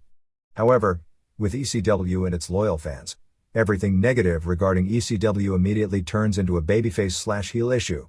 ECW then made some building changes to get a variance to allow them to put the regular number in, and this past Tuesday, on the television show, Joey Styles mentioned the company had gotten a proper variance and thanked on the air Eugene Moore of New Jersey for making it all possible, and saying they were dedicating the weekend tour, called the Big Ass Bash, to him. Moore is about 300 pounds. In the context of everything, the remark was pretty innocuous, particularly when you compare it with other promotional wars of late. On Wednesday, Moore called up Bob Ayers at Sports Channel Philadelphia and threatened to sue the station and ECW over the remark. According to Moore, Ayers, who claimed to have not seen the show or known about the remark, said he was fed up and said the show would be pulled immediately. Moore and Coralluzzo began calling everyone they knew, including playing for some an answering machine message that Moore had left, claiming he was on the phone with Ayers, and Ayers claimed the show was off the air as of that moment. Some are claiming the tape was a fraud. However, the voice on the tape and Ayers' voice did sound the same, and supposedly a voice analysis of the tape is supposed to be done, whatever that actually means. Using the tape as a fraud theory is then taken one step farther to say the entire story was made up by Coralluzzo and Moore, and that ECW was never cancelled.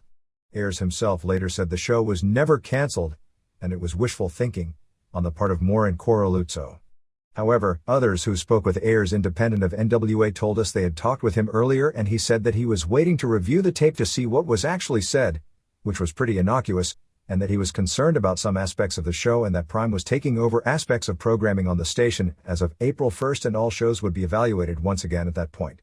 Nobody from ECW was contacted by Ayers as of that night, although all this broke at the end of the business day on Tuesday. Coralluzzo and Moore got the word out that evening on the internet and several hotlines, including on the Observer hotline, of the show being off the air. The original hotline report also included that Todd Gordon was claiming it wasn't true. Paul Heyman that night said he knew nothing of it, but was unconcerned, saying he was close to a deal with an over-the-air station in Philadelphia anyway, and if there was a problem, and he assumed there was but didn't know, Steve Carl, who handles television, would take care of it the next day. Heyman said later that the problem had been taken care of by 9:05 a.m. the next morning. It wound up with Moore and Heyman that day both threatening to sue the respective companies the other is affiliated with for slander and falsifying complaints respectively. Heyman said several days later as far as he was concerned, he had more important things to do than worry about something that wasn't a story and that he didn't know and didn't care about whether the tape was legit. Here and there. A press conference is scheduled for the Inoki show in Los Angeles on March 15 at the Greater Los Angeles Press Club. Apparently at least some of the lineup will be announced. WoW, the Japanese version of HBO, will broadcast the press conference. Dan Severn, Vampire Warrior, Greg Valentine, King Kong Bundy, Dick Murdoch, Jim Neidhart and Warlord are among those headlining Steve Rickard's tour of Singapore, which is going on at press time. After the TBS Saturday show this past weekend, they aired a very old, like in very early 60s, James Bond flick, and one of the main heels in the flick was a very young Peter Maivia, who went on after the film to become a major wrestling star in the U.S. Eastern Wrestling Alliance. On March 22 at Beckton Regional High School in East Rutherford, New Jersey has Bam Bam Bigelow vs. Neidhart, Jim Powers vs. Devon Storm, Tommy Cairo vs. Keith Shearer, Johnny Gunn vs. King Kalua, and more. Kevin Sullivan worked for Tony Rumble's Century Wrestling Alliance on March 1 in Salisbury Beach, Massachusetts, and March 2 in Waltham, Massachusetts, and Devon Storm and Hugh Morris worked the second night. The latter show drew 500 in a snowstorm. The highlight was said to be a post-match battle royal type brawl where Sullivan low-blowed everyone who came near him with a hammer. All Pro Wrestling on March 8 at Homestead High in Cupertino, CA has Mike Diamond vs. Frank Dalton as the headliner. For those interested in booking wrestlers through Pacific Coast Sports in Northern California, you can contact them at 510-785-8396. Several of the wrestlers from British Columbia had a major scare last week. On February 22, on the way to a show in Port McNeill, BC, a van carrying wrestler Bart Sawyer, WCW jobber, Olson, Buddy Dudley, ripped off from the ECW gimmick, manager Steve Stiletto Adam Dykes, and ring announcer Terry Joe Baker John Parlett, spun off the road driving in the snow and fell into a deep ditch. All were able to work the next night, but they came within 18 inches of going off a 50-foot drop. With all the heat regarding Castro's government shooting down the pilots, when Sunshine Wrestling Federation ran a show on March 1 in Sweetwater, Florida, longtime Hill Cuban assassin got on the house mic in Spanish and renounced Castro and supported a free Cuba to an overwhelming face pop to a 99% Cuban/Latin crowd. Assassin is usually a heel, but with the feeling so deep, he probably had to make the speech in order to save his skin. A correction from last week regarding the February 23 results from the Dallas Sportatorium. The actual results were Death Machine over Tracy Austin, Scott Putski over Kit Carson, Bo Vegas and Devin Michaels over Bill Irwin and Buster Blackheart, Bobby Duncombe Jr. beat Steve Williams via DQ, Johnny Mantell and Sam Houston over Guido Falcone and Vito Mussolini via DQ, and Chris Adams beat Rod Price in the main event. Sudden Impact Wrestling on March 17 in Indio, California at Fantasy Springs Casino has Mil Mascaras vs. KGB, Rad Radford vs. Bobby Bradley, Silver King and El Texano vs. Misterioso and Piloto Suicida plus Virgil, The Original Clown, Matt Osborne, and Cheryl Russa underneath. On February 23 in Los Angeles there was a shot where 4 Latino artists displayed works solely related to Lucha Libre, mainly Santo and Blue Demon stuff, and held a wrestling show in conjunction with it. I guess that's no stranger than the show last week in a Chicago suburb at a Chuck E. Cheese pizza parlor. And in the Where Are They Now department. My brother, who is a traveling comedian, was doing a gig last week in Riverside, California, and his cab driver was Ron Pope. Pope wrestled both under his own name, and some of you longtime fans may remember him as a headliner against the Sheik as Magnificent Zulu in the early 70s Detroit/Toronto circuit and as Ali Pasha managed by Bearcat Wright in Florida years later. Pope is probably most famous in wrestling lore for, along with Wright and Thunderbolt Patterson, as the most outspoken activists on the treatment of blacks in pro wrestling. In the late 70s, when he complained to the California State Athletic Commission about his treatment and claimed promoter Roy Shire was prejudiced, Shire immediately made George Wells the U.S. champion. His complaining resulted in a state-ordered tagline before the start of every television broadcast of Shire's show for a several-year period, which stated that these wrestling exhibitions are for entertainment purposes only. The winners and losers have been predetermined by the promoters. His last wrestling appearance would have been in the mid-80s in Texas, where he ended up getting fired or quit when he was asked to do a job for Mike Von Erich.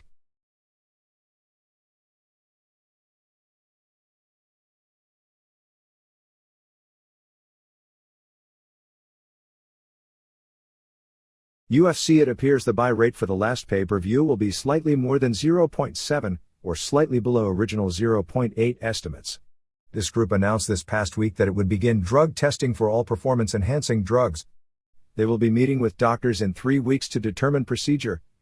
They should be given credit for making this move with very little outside pressure, like almost none, and it's not like anything they do can be a PR benefit in this environment.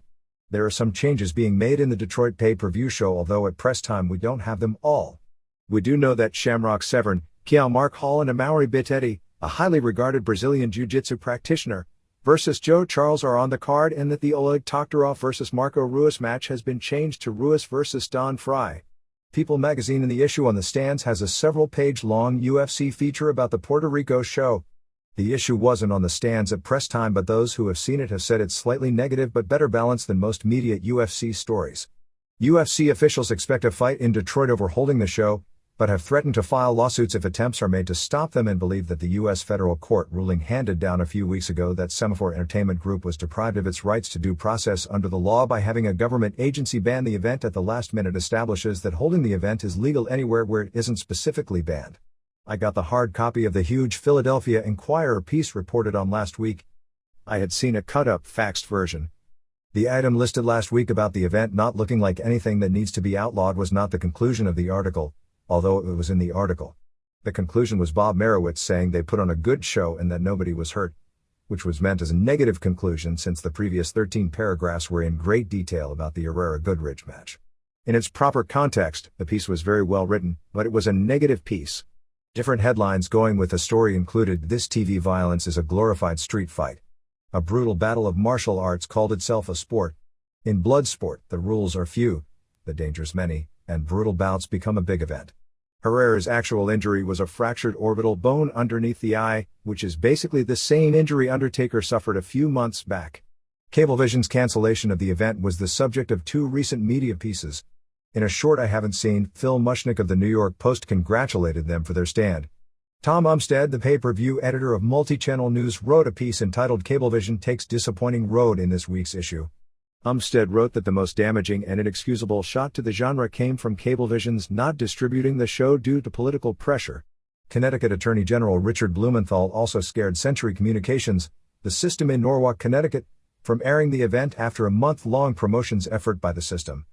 Umstead wrote the decisions by the 2 companies would have been tolerable had they done as Intermedia did, made a decision last December to no longer carry the events rather than for the companies to buckle under pressure from a local politician at the last minute. He said it sets a dangerous precedent and undermines the very nature of pay-per-view as an elective viewing option.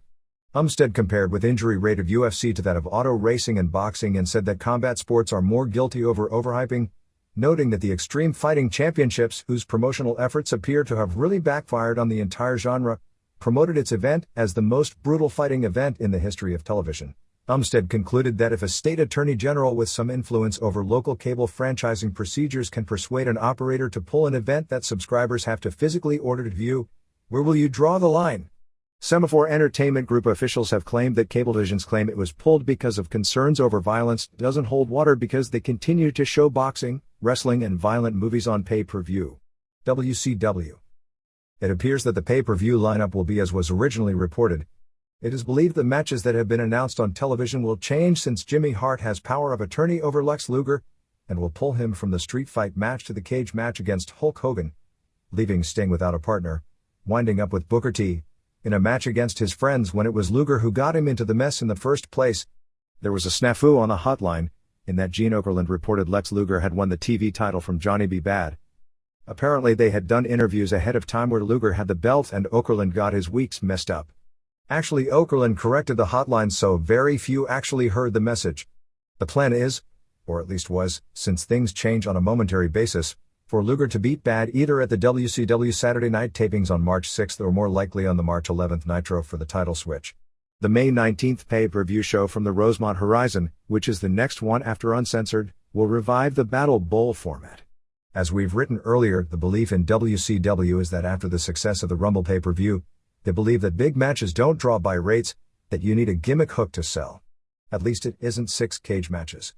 The idea of debuting Steve McMichael on that show is a natural, but for whatever reason, supposedly it's being delayed until later. The Civil War miniseries that preempted Nitro did a 6.4 rating and 9.4 share, so I guess it was a good move to preempt. The WCW Saturday night shows will be taped the previous Wednesday in smaller Georgia cities now that they no longer use center stage. It's A+ because the matches and angles will be more up to date. The first taping was February 28th, for March 2nd airing, in Gainesville, Georgia before 1,800 fans, 1,100 paying $7,000. Lee Marshall was introduced as the new member of the broadcast team. Marshall and Dusty Rhodes will do play-by-play on the Sunday show, although they are keeping Bobby Heenan and Gene Okerlund in their host's role on the show. I can't figure out the logic in Rhodes getting so much airtime when he almost purposely works at keeping some of the newer talent from getting over. Among the taping highlights saw Bunkhouse Buck no-show. This is an angle everyone is talking about. You know, the where is Bunkhouse Buck stuff? So Dick Slater had to work a handicap match losing to the American males. Then a really lame angle where Parker and Slater are out and Medusa asks Parker to close his eyes. When he does, she decks him and everyone laughs at him, to set up their match for the pay-per-view. Believe it or not, the angle on TV was the second take. Eddie Guerrero pinned Chris Benoit in about 5 minutes of a good match, to set up a rematch next week.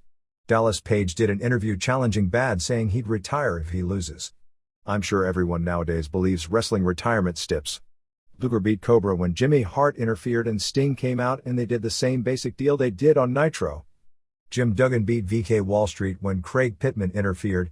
Then Giant pinned Dave Sullivan with a choke-slammed Gambler and Killer Kyle until Duggan came in with taped fists and knocked Giant out of the ring. Finale was a Ric Flair vs. Sting title match. The match went off the air in progress. Finish, which airs this coming weekend on WCW Pro, saw Flair have Sting in the figure 4. Luger does a run-in, and just as he interferes, Sting reverses the hold, so Sting, with the advantage, is DQ'd for outside interference.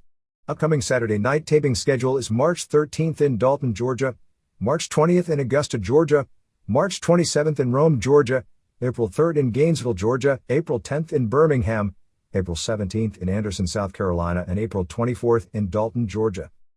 The only traditional house shows between now and the end of April are March 30th in Columbus, Ohio, March 31st in Dayton, April 13th in Roanoke, and April 20th in Little Rock. Mike Mooneyham in the Charleston Post-Courier did an article on the background of the Giant. Paul White, now 24, is from Batesburg, South Carolina, and was an all-state basketball player averaging 35 points, 22 rebounds, and 10 blocked shots his senior year, and also starred in football and baseball. He decided to go to Wichita State because of Xavier McDaniel, but dropped out of school after his sophomore year. He suffered from acromegaly, the same disease as Andre the Giant, after his freshman year of college, and had surgery performed at the Mayo Clinic during the summer which nipped the disease's onset. With both Main Event and Nitro preempted over the weekend of March 2nd, Saturday Night did a whopping 3.2 rating, its best number since August of 1993, and Pro did a 1.7. Only other show of the week was March 2nd in Columbia, South Carolina, which drew a near sellout 2,900 fans and $27,000 without Hogan, Savage, or Road Warriors. Flair Sting headlined, and they did the same finish as at the Saturday night taping a few days earlier. There was an upset as Arnold Anderson pinned Luger, which is another sign Luger was going to get the TV title, using an object. March 11th Nitro from Winston-Salem, North Carolina is Giant vs. Duggan, Luger vs. Bad, Road Warriors vs. Nasty Boys, and Flair and Anderson and Kevin Sullivan vs. Booty Man and Hogan and Savage in a lumberjack strap match, and also the wrestlers in the ring will have a strap as well. If the gimmick is how it was explained on television, it sounds like a recipe for a disaster. Bad's contract expired at the end of February, and he's now working without a new deal. At Steve Grissom's race over the weekend in Richmond, Virginia, the members of the pit crew all had their face painted like Sting. This got considerable airtime on ESPN2 on Saturday afternoon. Brian Pillman is starting his own wrestling hotline called 1-900-PILLMAN. Although it never made the air, during the Knoxville Nitro, a fan had a Hogan is Satan towel that looked like a banner, which drove Doug Dillinger crazy as he could never find it all night. WWF. Raw did a 3.6 rating and 5.2 share unopposed. It's a good number, but I'd have actually figured higher given all the interest in wrestling right now and no competition. After the March 17th Madison Square Garden show, there will be no shows until WrestleMania. Raw was a strong show going unopposed on March 4th with a great 3 3/4 stars match with Shawn Michaels beating 1-2-3 Kid and a decent 2.5 stars match with Bret Hart over Hunter Hearst Helmsley.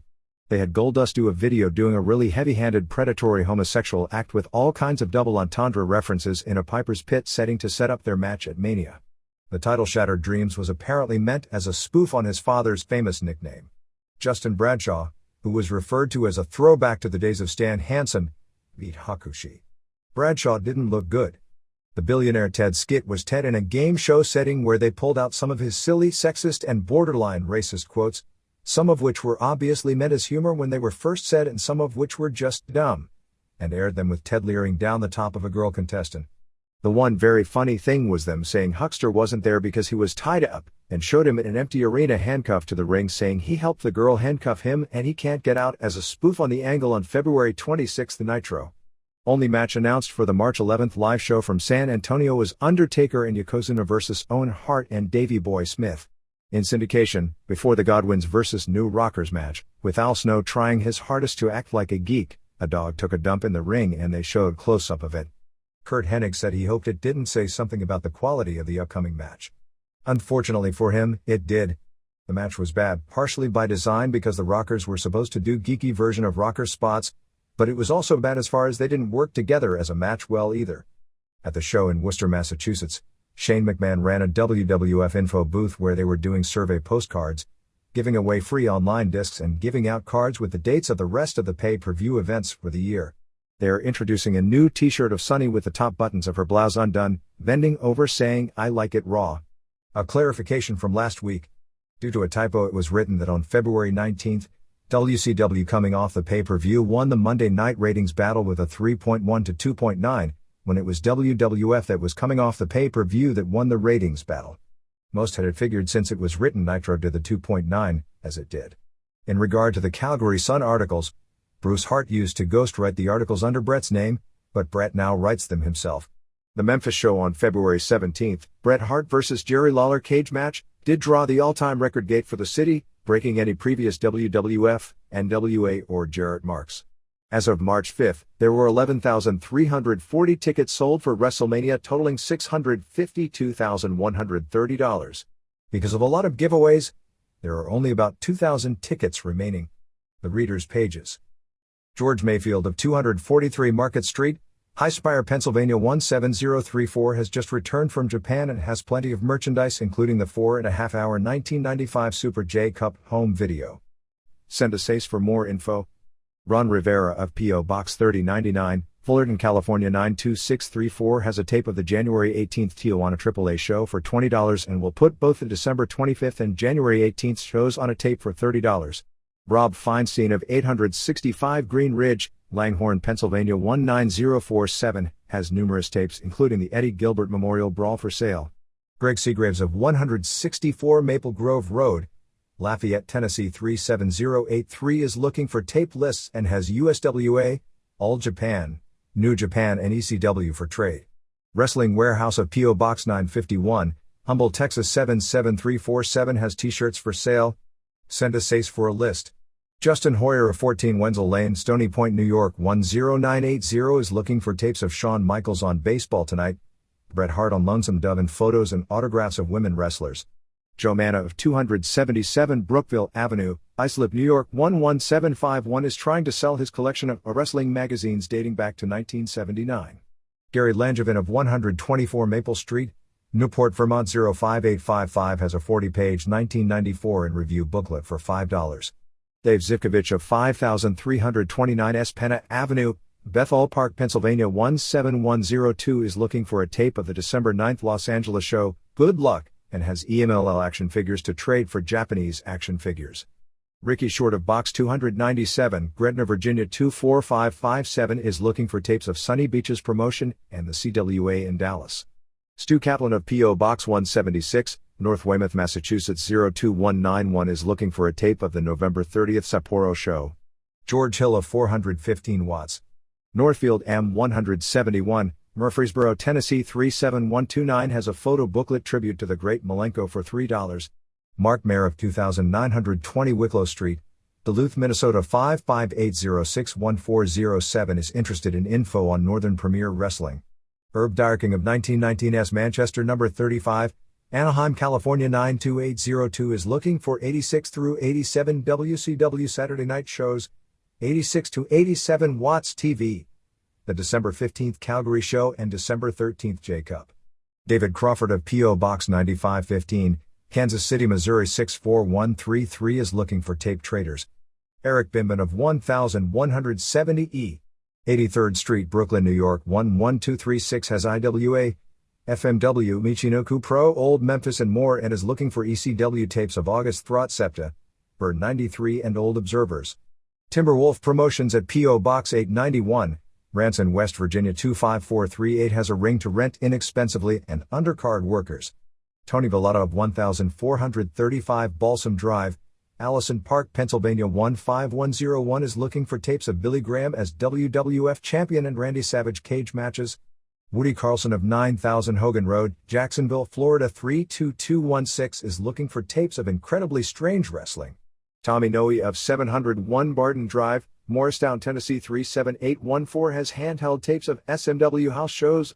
Tri-State Wrestling promoter Shelby Adcock of Central City, Kentucky is looking for wrestlers wanting to work the area and can be contacted at 502-754-9414. Tim Sorkin of 1211 Wesley Avenue, Evanston, Illinois 60202 is selling his collection. Send us ACE for details. Rod Adzima of 52 Gibson Avenue, Trumbull, Connecticut 06611 is looking for TBS Saturday Night tapes from 86 to 89. Ron Evans of P.O. Box 400, Eagle, Idaho 83616 has a wrestling comic strip booklet for sale, first come first serve for 2 first-class stamps. Brian Hoops of 6322 50th Avenue, Alta, Iowa 51002 is looking for information on Ultimate Championship Wrestling. D. Davis of 4392 Old Mulkey Road, Tompkinsville, Kentucky 42167 is looking for someone who can supply him with pay-per-view tapes in exchange for USWA tapes. Jamie Ward of P.O. Box 92, Clifton Heights, Pennsylvania 19018 is looking for tapes of Incredibly Strange Wrestling. David Whitley of Box 283, Swan Point Drive, Washington, North Carolina 27889 is looking for by WCW photos and programs and 80s tapes. Joe Iosa of 602 E. Alexander Street number 608, Plant City, Florida 33566 is looking for a regular supplier of ECW tapes. Leonard Sims of P.O. Box 459, Beckley, West Virginia 25802 will be doing a booklet as a salute to Smoky Mountain Wrestling for $1.50. ECWI will agree with Oliver Kopp in the February 5th issue that Paul Heyman has no peers at putting his wrestlers over to the fans both on television and at the arenas. He has an uncanny ability to emphasize a wrestler's strengths. I must take exception to Kopp's portrayal of the ECW wrestlers as having no talent and are mainly over because Heyman has somehow hoodwinked the public. That is doing both a disservice to the genius of Heyman and to the talent of the wrestlers. There are some limited skilled wrestlers in ECW, 911 and Tommy Dreamer coming to mind, but Heyman has made maximum use out of them and has been careful not to expose their weaknesses. He didn't give them their talent. He just books people so we can see talent that is already there. As a timekeeper in Maryland Indies, I had worked matches involving blubbery jobber Brian Rollins, who was unimpressive and drew absolutely no reaction aside from boredom from the fans. When Heyman got a hold of him, Rollins was doing leaps, moonsaults and other good-looking maneuvers that we usually don't see in a 300-pound-plus unbodied Donna. Kopp would have me believe that Heyman has pulled the wool over people's eyes, making us believe no talent. Brian Rollins is a mirage in his new role as the Blue Meanie. The talent was always there. Paul E. allowed it to shine. As far as Sandman is concerned, he is not the greatest technical wrestler around, but he is entertaining. He's not Benoit or Michaels and may not even be a Horowitz, but he does work his butt off and never slacks off. He makes up in work rate what he lacks in technique. Contrast this to Hulk Hogan, who has been over for years, but rarely worked up a sweat for fear or running all that oil he put on his torso. Characterizing Sabu, Shane Douglas and Public Enemy as no talents is way off target. Sabu is a high-spot wrestler who was never given a chance in WCW. He had been booked with good angles. He'd be as over as Eddie Guerrero. His match with Rob Van Dam on January 27th was a work of art until the screw job finish messed it up. Van Dam was also more impressive on the show than I ever remember him being as Robbie V in WCW. On the January 27th show, I saw live for the first time the ECW version of Shane Douglas. I could understand immediately why so many people thought he was being misused as Dean Douglas, and as the dynamic dude. He is truly a total package with ring skill, ability to work the crowd, and interview ability. You don't just suddenly develop such ability. He was hardly a no talent in the WWF. He was a product of clueless WWF booking. Would Mr. Cop characterize Cactus Jack as a no talent if he fizzles in the WWF? The strongest exception I have deals with Cop's description of Public Enemy. I've been watching Ted Petty wrestle since his days as Cheetah Kid. Here's a guy with all the talent in the world and never failed to deliver spectacular matches. Yet it took Paul Heyman to display that talent on a wider scale and under the name Rocco Rock. The fact that WCW sanitized PE beyond recognition is not a demonstration of their lack of ring talent, but of WCW's lack of booking ability. Find compatible opponents for them like the Nasty Boys' original personas, and you'd see a different result. A wrestler is only as good as the compatibility of his opponent. Can you picture Dan Severn versus Ian Rotten or Rey Mysterio Jr. versus Mabel or Shawn Michaels versus Bubba Ray Dudley? Hardly. So why picture a good match with PE versus American males? I think it's grossly unfair to characterize the ECW wrestlers as no talents and Heyman as a charlatan who has hoodwinked the wrestling public. Quite the contrary. Heyman has used his genius to fully use what other bookers may have overlooked. If a wrestler is truly a dud, there's nothing Paul E. or any booker can do to get him over. Jeff Ender. Columbia, Maryland. Wrestling War. Leave it to the Monday Night Wars to bring out the best from all involved. Hulk Hogan actually had to sweat hard way against Arnold Anderson on Nitro. At least we have the Booty Man to look forward to. It's a good thing Terry Bollea wasn't best friends growing up with Junkyard Dog. Whatever happened to the angle where Craig Pittman was looking for a manager? It disappeared faster than Billy Jack Haynes. And now Eric Bischoff is talking about forming a cruiserweight division? I'm sure the title tournament will feature Dusty Rhodes and Sonny Ono as announcers just to make sure it gets over. Whether or not ECW is the future of pro wrestling or just a flash in the frying pan, the fact remains that no promotion is their equal at creating stars, getting angles over big time, and keeping fans effectively up to date with the use of video. And remember, they do it in 1 hour a week. WCW has 7 hours and WWF has 4. Tom Voigt. Portland, Oregon. While not always having the greatest matches, I always enjoy myself at cards promoted by Dennis Coraluzzo. Maybe in contrast to ECW, which consistently puts on great shows, you don't have to stand outside for 2 hours in order to get a seat where you can actually see the matches. You can't enjoy a show that you can't see. When ECW moves to a bigger arena, I'll come back, and so will hundreds of others. Why do some fans, I think even myself sometimes, hoping that Vince McMahon wins the wrestling war? Easy. WCW sucks. They have lots of great talent, however, as long as every show ends with Hulk Hogan beating up 5 or 10 main event wrestlers, you end the show wondering why you even watched the product. You forget about Benoit and Malenko. Well, maybe if Bischoff would talk about their matches. On the subject of blood. A little blood at the right time means a lot for a show.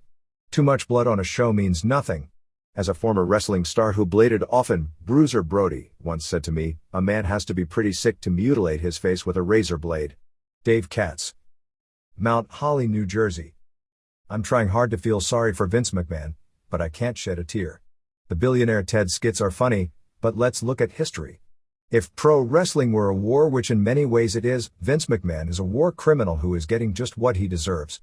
How many promotions were laid to waste in the 80s just like he claims WCW is trying to do to WWF? McMahon accused WCW of not caring about the wrestling fans by running Nitro against Raw. As a wrestling fan, I sure wish I didn't have to choose between seeing Starrcade 87 and the first Survivor Series or the Bunkhouse Stampede and the first Royal Rumble on the same nights 8 years ago. But perhaps the biggest crime McMahon heaped upon the wrestling business is putting it in the shape it is in now. Not only did he raid the talent rosters of his competitors, but he humiliated the fans and wrestlers by creating embarrassing and crummy gimmicks that made me embarrassed to be a wrestling fan.